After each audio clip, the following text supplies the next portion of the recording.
You ever wonder about the first person to ever do a particular thing? Because you gotta figure that everything that people do was, at some point in the past, done by someone for the first time.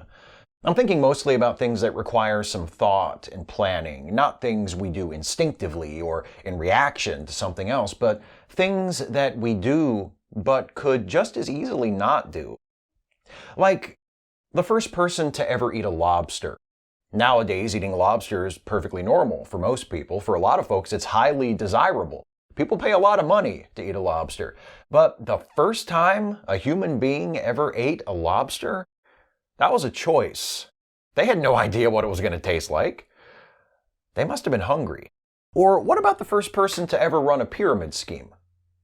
Did they just kind of pat themselves on the back for thinking of a clever new way to rip people off? Or were they able to catch at least a fleeting glimpse of the new world to which they had just given birth? Did they realize, on any level, to any degree, that they had just ruined the future?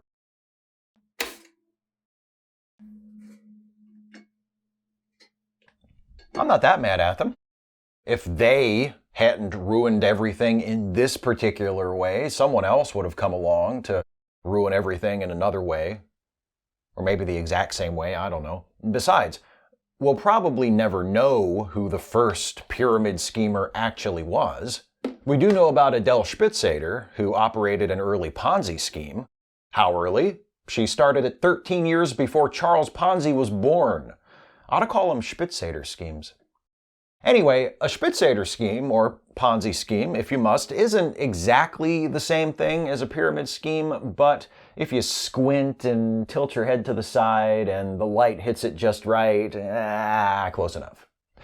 Adele Spitzeder was an actress, but in 1869, when acting was no longer paying her bills, she opened a private bank in Munich, Germany.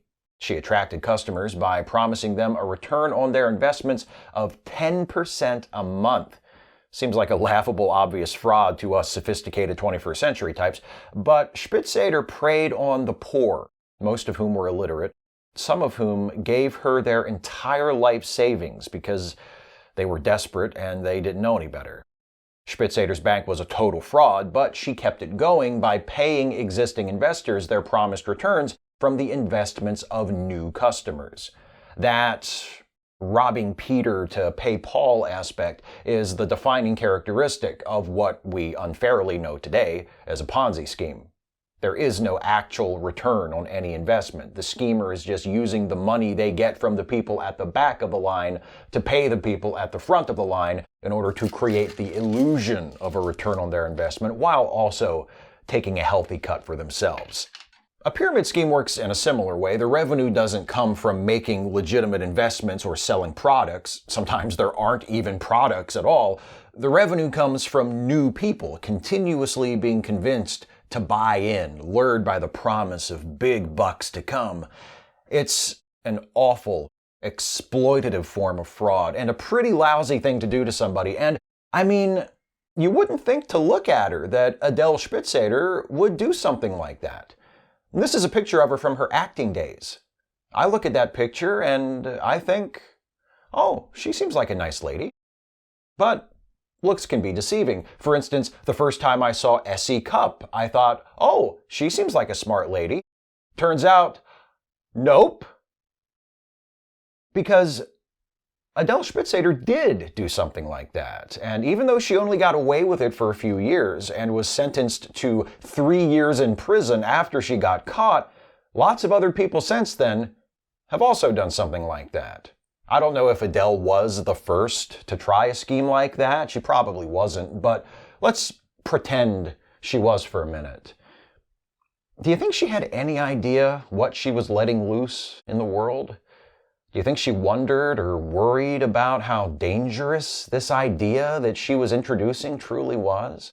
creating a scam that targeted the poor and the gullible, robbing farmers and widows of what little they had to fill her own pockets, forging a template that would be reused by fraudsters around the world for generations, Ponzi, Madoff, multi-level marketers, cult leaders, televangelists, people who prey on the lonely, the disconnected, the credulous, the desperate, promising them wealth, freedom, a better life, and all it will cost them is a little bit of money now, and some more money later, and some more later, and of course, their trust.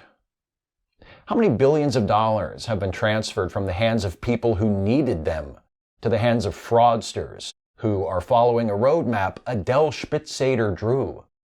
Do you think she thought about it? Did it ever occur to her? Did she realize she was inventing the ultimate grift, the cruel false promise that would, in many ways, define the modern world? Or did she look around one day and find herself a woman, and most likely a gay woman as well, I didn't mention that, living in a society that sought to subjugate and persecute her for her gender and her sexuality, growing older, watching her options dwindle, and decide to do what she had to do to give herself the life she thought she deserved? It wouldn't make what she did right. Nothing would, but it would make it more human. She was trying to secure a place for herself in a world that is set up to punish and destroy people like her.